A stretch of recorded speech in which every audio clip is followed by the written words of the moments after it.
Once in a while, you know, Shady Brenton, the entertainer, Mango Man in the container. Mount Zion Music. Mind your cousin, Shady Brenton, teacher to endeavor Kurandani, upon the new Shamsira money, Presira Tavura Makampani.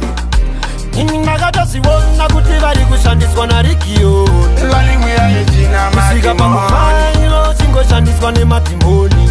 Unyepera kupeka Inakatasiwona kuti vari kushandiswa narikio kusvika pamufairo chingoshandiswa nemadhimoni.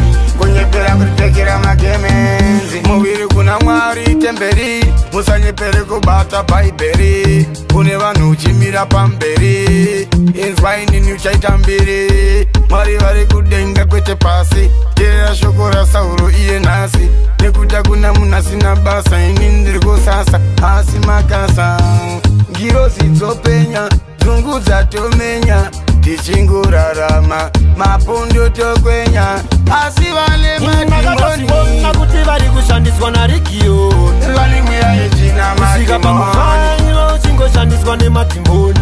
unyepera kupeka magemenzi kuti vari kushandiswa narikio ndati vane mweya yechina kusvika pamufairo chingoshandiswa nemadhimoni. kunyepera kupekera magemenzi Very sorry vanondivengera kuchena vatanga kaunti kavo kechikarati vanondiona semusalati nekuti tiri softa tisikawati but this time ndakachamuka wese anondisaisa ndinobuka but this time ndakachamuka wese anondisaisa ndinobuka mangu mati ndekonteina handife ndakadisaina ndakatosiona kuti vari kushandiswa narikio vane mweya yechina kusvika pamufairo chingoshandiswa nemadhimoni. unyepera kupeka magemenzi kuti vari kushandiswa narikio ndati vane mweya yechina kusvika pamufairo chingoshandiswa nemadhimoni. kunyepera kupekera magemenzi muviri kuna Mwari temberi musanyepere kubata bhaibheri kune vanhu uchimira pamberi inzwai nini uchaita mbiri Mwari vari kudenga kwete pasi teerera shoko raSauro iye nhasi nekuti hakuna munhu asina basa ini ndiri kusasa asi makasa ngirozi dzopenya dzungu dzatomenya tichingorarama mapundo tokwenya asi vane madhimoni kuti vari kushandiswa narikio vane mweya yechina kusvika pamufairo chingoshandiswa nemadhimoni. unyepera kupeka magemenzi kuti vari kushandiswa narikio ndati vane mweya yechina kusvika pamufairo chingoshandiswa nemadhimoni.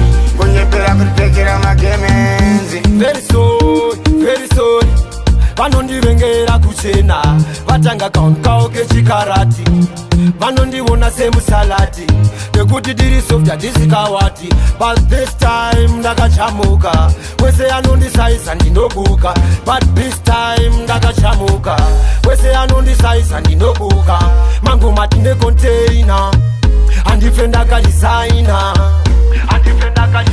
ndakatosiona kuti vari kushandiswa narikio vane mweya yechina kusvika pamufairo chingoshandiswa nemadhimoni.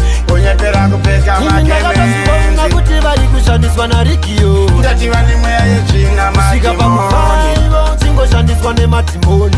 kunyepera kupekera magemenzi vane mweya yechina madhimoni unyepera kupeka magemenzi ndati vane mweya yechina madhimoni kunyepera kupekera magemenzi